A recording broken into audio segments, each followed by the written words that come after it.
Versace. Di na amin yung bitch mo pero walang gonna girl that you like me.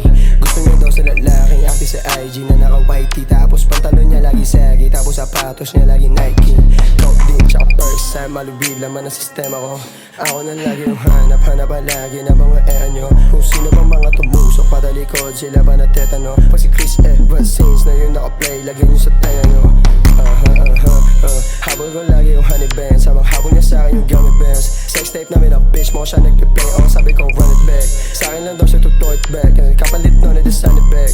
Gucci, Fendi, Dior, Louis V, Prada, at saka Saint Laurent. Like me, lapit ka dito invite me. Manis yung mga pumorma sa'yo kahit suot ko lang dito Nike. Sila sa'yo pumupull up, ako dito ay nakaupo lang. Mga lalaki sa'yo bumabakot, sa gilid ako dumudungaw. Sabi niya giving the dick, kung gusto mo sa'kin sumama di ka bibitinin. I'll give you all that you need, basta pangako mo sa akin di ka mainipin. Sa'kin lang kita niya bumuka, kahit madami pa siyang inimbita. Lalaki niya pa ay paiba-iba, pero hindi sila sa'yo makaisa.